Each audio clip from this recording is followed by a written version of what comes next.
Hello, everyone. Welcome back to the Grownlearn Podcast. This is Zorina. Today, we're going to be speaking about speaking. That is, everybody thinks they can speak, but can you really do it well? Are you afraid of speaking?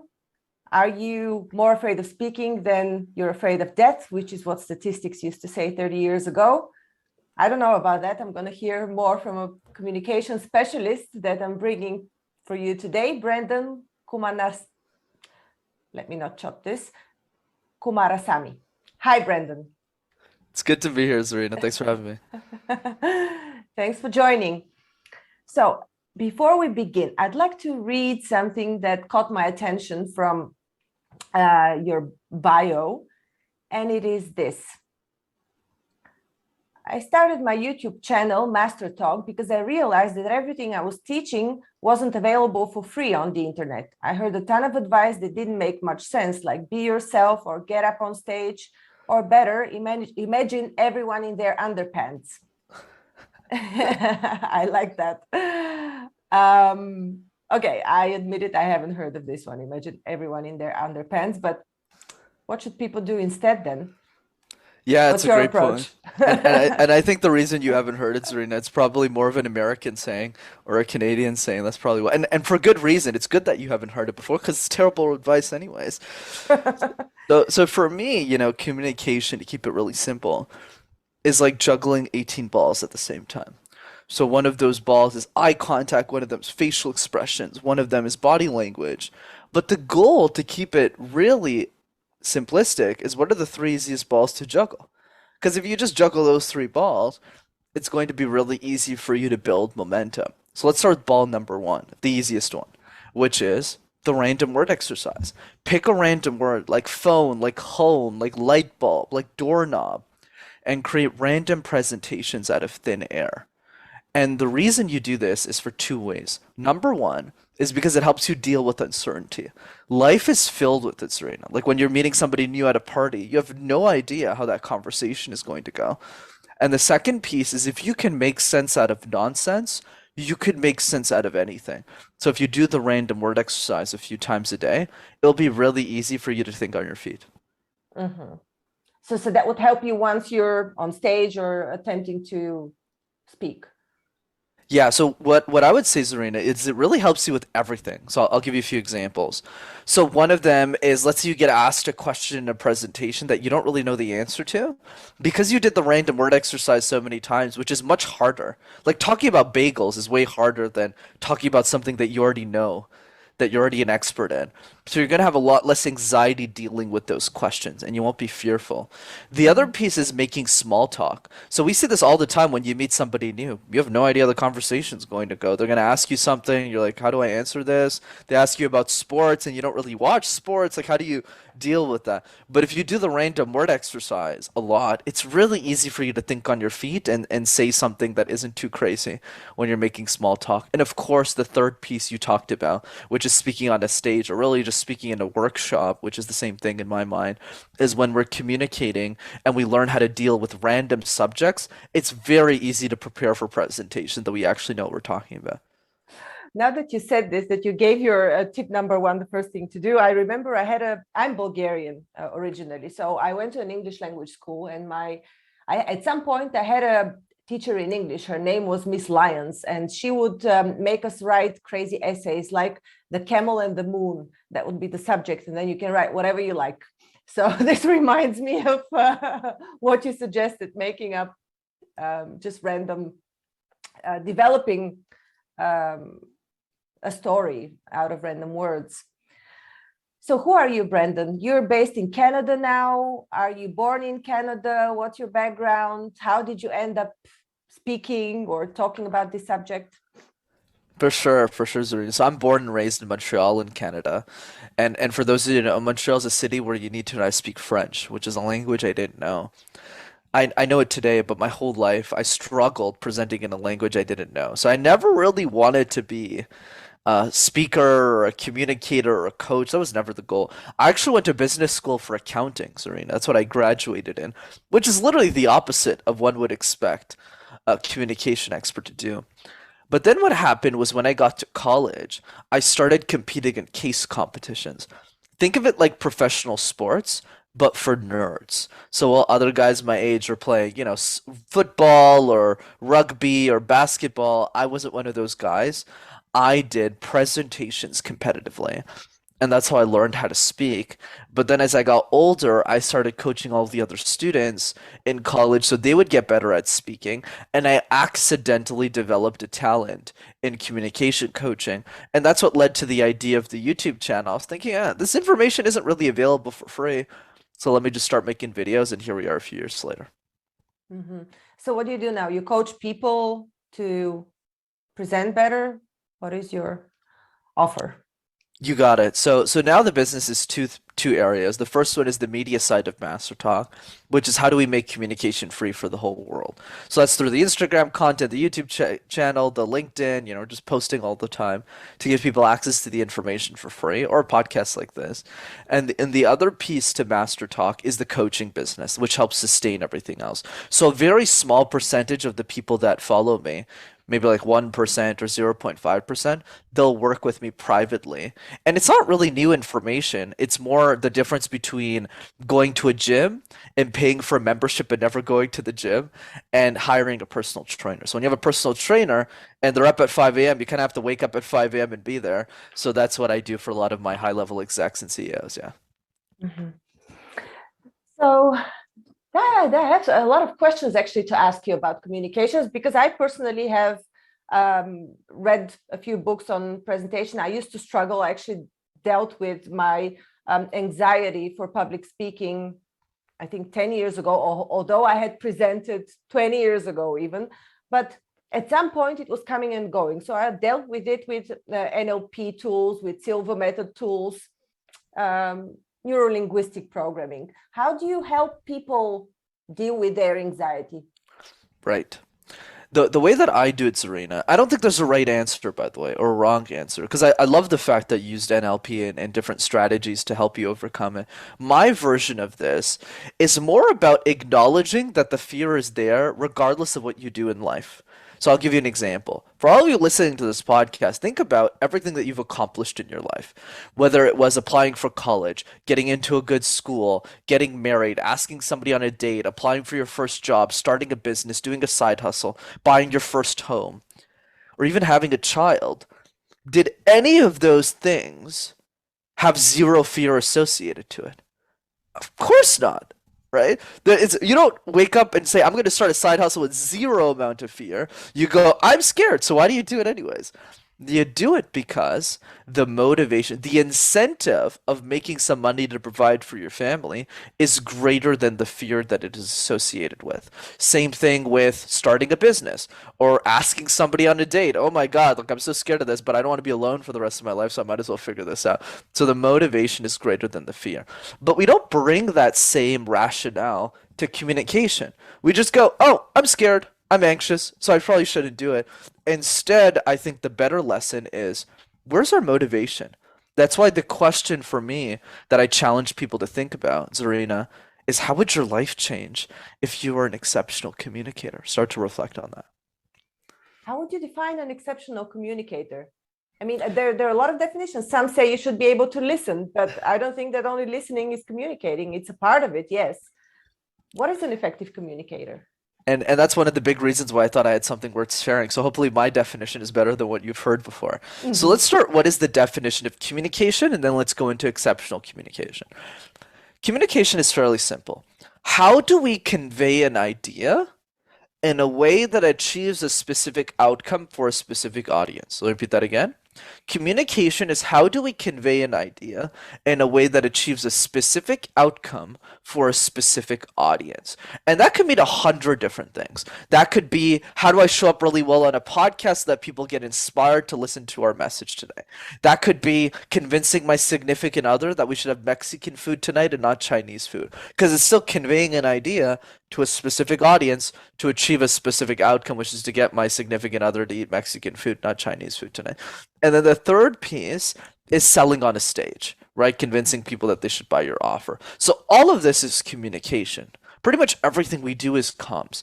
But then the second part of your question, which is Brenden, what's exceptional communication? For me, the way I define it, because it is hard, it's vague. Like, is it saying less ums and ahs? Is it speaking better? It's For me, exceptional communication is dependent on how many balls out of the 18 you can juggle effectively. So we talked about the random word exercise, but that's just one of those balls. I'm not going to list all 18 because it's really overwhelming, but I'll give you a few examples. Storytelling, body language, facial expressions, not saying any ums and ahs. So for me, an exceptional communicator is somebody who's able to juggle at least 10 or 15 of these balls simultaneously. Mm-hmm. But then there's this other aspect. I can't remember the title of the book I read, but there were all of these cues that you give as to body language, eye contact, image, facial, everything related to image, basically, the proximity of the audience, and so on. For people to relax, how to practice. But then there's this other option of it's like the wild card. It's doing something absolutely different. You may be sweating like a pig on stage, or you may be doing something that is completely the opposite of what is expected from a speaker, and yet be very effective just because you're different. Is this one of your 18 rules? I love the wild card point.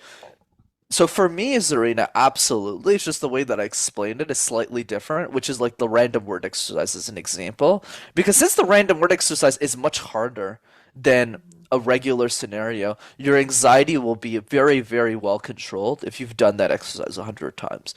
Another example I can give as well is PowerPoint karaoke. So PowerPoint karaoke is what I do with a lot of my clients privately, but I teach this exercise to everybody. Is we give them a slide deck that has nothing to do with their expertise. Like the first slide is like a giraffe. The second slide is like an iPhone. And they have to present the slides as if they created the deck, and they have to make a coherent presentation. But the catch is they never see the slides before the presentation starts. So they literally get up and they go, okay, so giraffe, I love giraffes, and they just have to present.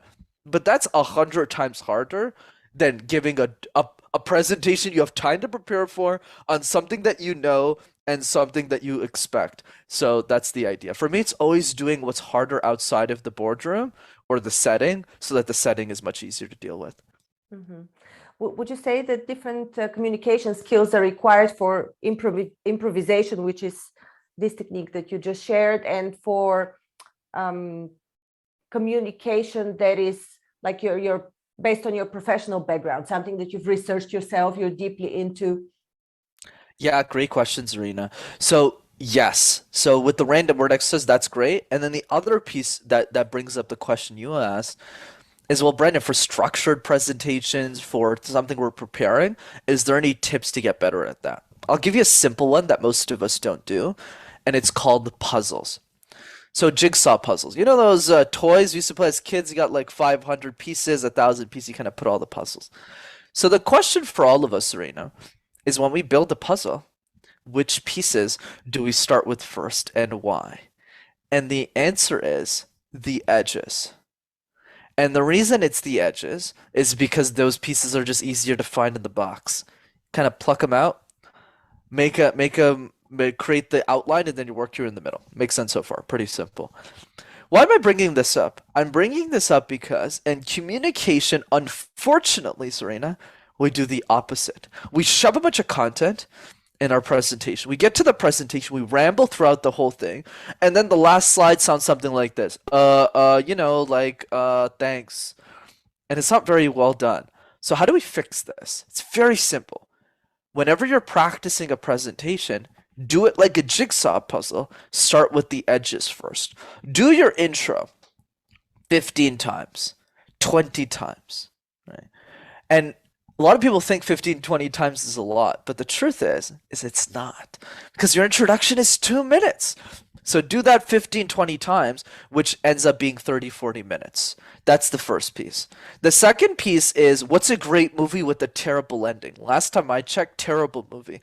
So same thing for the close. Do your conclusion 15, 20 times, and then tackle the middle. If you practice in that order, you'll be way better at presenting. When you do your YouTube videos, do you do the same? Do you start with the long fringe with 2-minute introductions, or do you jump in the subject? Yeah, great question. So after you've presented the number of times I have, you don't necessarily need to follow that structure anymore. But I think it's a great training wheel for somebody who's getting started. So for example, the reason I use this strategy, so I'm glad you asked me that question, is because a lot of us when we prepare for presentations, you don't practice at all. So let's say we have a 30-minute presentation, we'll present it top to bottom like twice, and then we'll get tired and get lunch and never present it again. So for somebody who's really getting started, I would say absolutely just do it puzzle. Intro, conclusion, middle. So I do this a lot when I practice for keynotes where I'll do intro, conclusion, middle, but I won't necessarily do that with my YouTube channel. Absolutely. Mhm. When you do keynotes, what is the topic of the keynotes that you normally give speeches on? You could probably guess. So it's speaking about speaking. So like, but a lot of my keynotes are more, just to be more clear, are not like I'm in front of 400 people. I do that sometimes, but it's rare. Most of the work I get paid to speak on is intimate corporate workshop. So like 2 days ago, I gave a workshop for 4 hours to like the top 20 executives of a company. So it's very intimate. It's a small room, so there isn't 500 people on that in that room. Mhm. Okay, so did you give them this exercise with the giraffe, with the, what was this called? The wild card, Yeah, the PowerPoint the karaoke. karaoke. Yeah. So since this was my first workshop with the company, I keep it really easy. So I had them do the random word exercise, which is more ball one, the question drill, which is ball two, and then puzzle, which is like ball three or four. PowerPoint karaoke is more ball nine. That's after you're like really good. So to keep it simple, if you haven't done the random word exercise 100 times, you shouldn't even touch PowerPoint karaoke because it's way too stressful. So for me, I don't show PowerPoint karaoke to my clients. I don't force them to do it until they're like superstars. Like they've done the random word exercise 100 times. They've done 100 question drills. They've sent 100 video messages to people that they love. Like they're really strong. And then I throw PowerPoint karaoke at them. Mhm.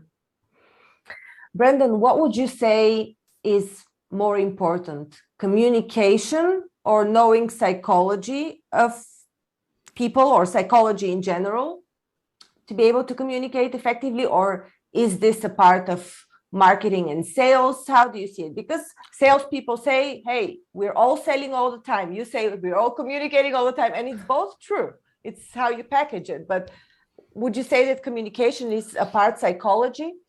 Or I, yeah. Absolutely, Zarina. Yeah, I definitely feel that psychology plays a big role in communication because we're communicating to human beings at the end of the day. Robert Cialdini is a great example of this in his book Influence. That's probably the great example of how we combine communication and psychology. So you're right. I definitely think both are important. But what I would say is usually like prioritizing communication over psychology and sales, not because it's more important, but because it's just easier to master.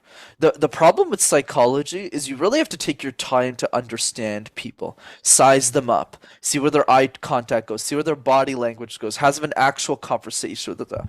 Psychology involves a lot of nuances in communication that a beginner just wouldn't catch.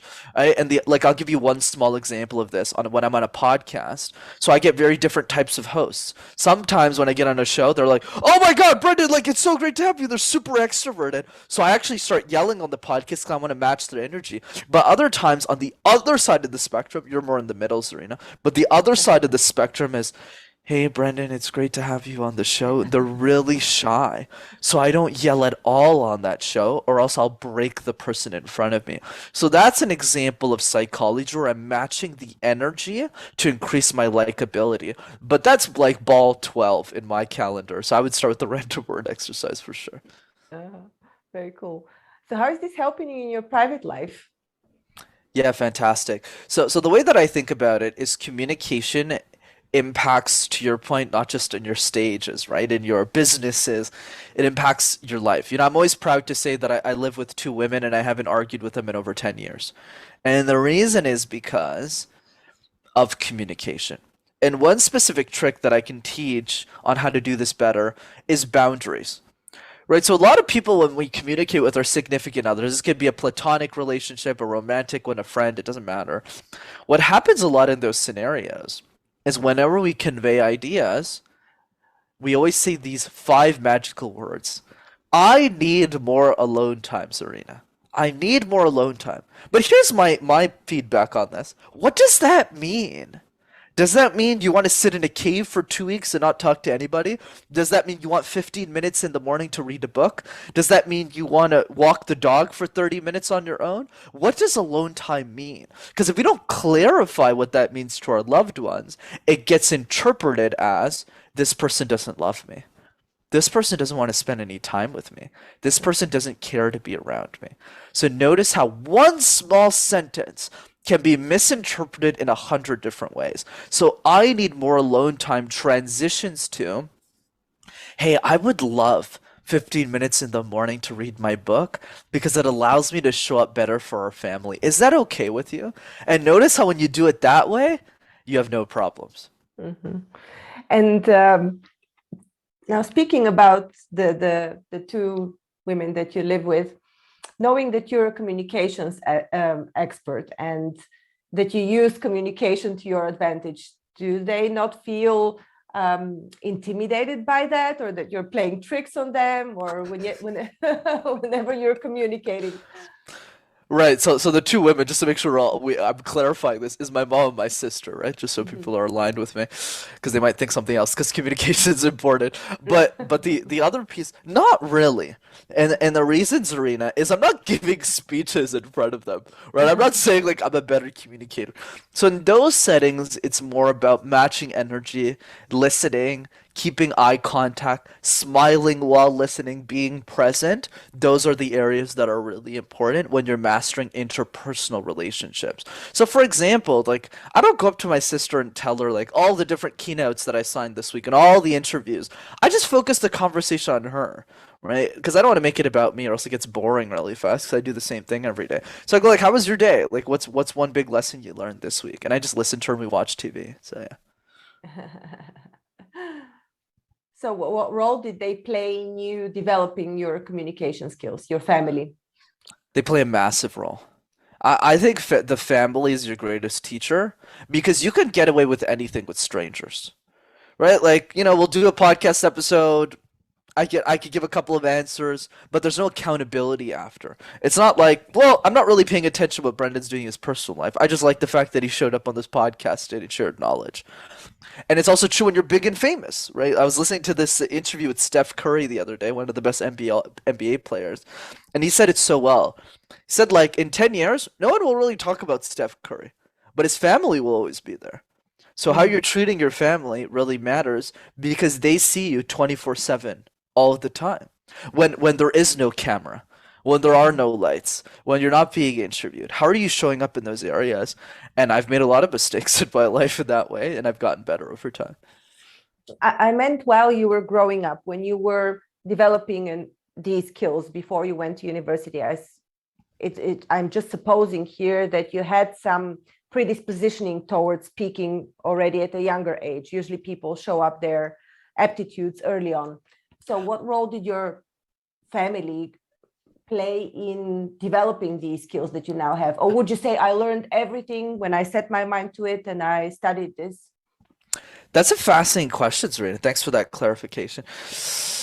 What I would say is my family probably did play a massive role in me being the speaker that I am today from a skill set perspective because I learned most of it in university. But there is one thing I'll give my family credit for, which is forcing me into a French education system.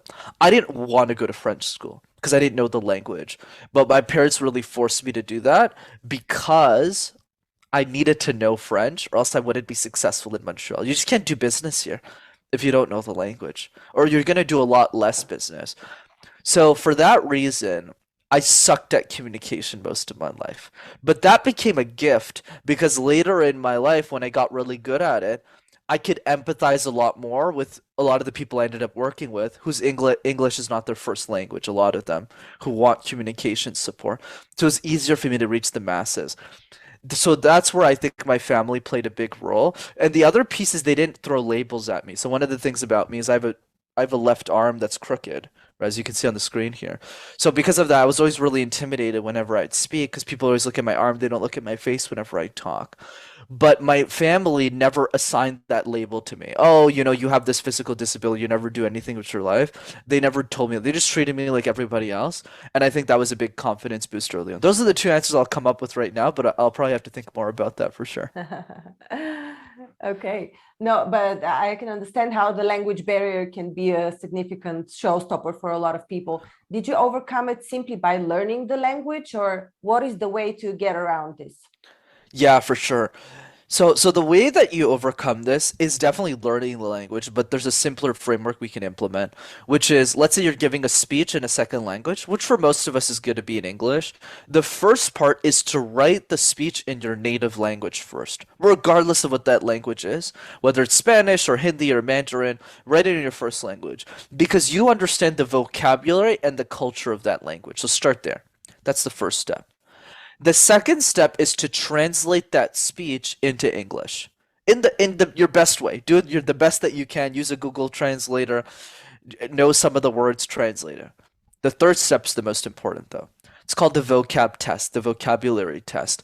Present your English presentation to English native speakers specifically, people whose first language is English. Because when you talk, they'll go, that's how you pronounce that word, switch that, change this, and they'll tell you what to practice, and your presentation will be 10 times better. And that's what I do, even to this day, by the way, when I keynote in French. So when I keynote in French, English is my first language, French is my second, Tamil is my third.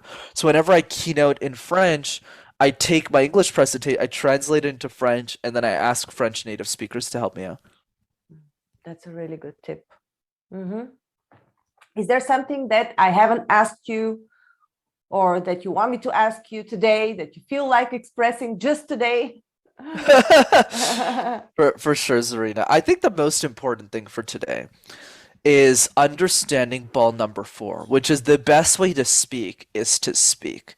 You could listen to me and Zarina talk all day, but if you want to get better at speaking, you actually got to talk. So my big call to action for everyone today is book 15 minutes in your calendar every single day to do the random word exercise, right? I know I've said that exercise like 10 times, but the reason why I say it so many times, Arena, because 90% of people listen to this don't do it, right? And that's really the key, is if you just do that a few times a day, in the shower, when you're walking your dog, with kids, if you have any kids, and you do this 5 times a day for 5 minutes, in a month, you'll have done it 150 times, and which is wild. And that's where you'll see a spike in your communication skills.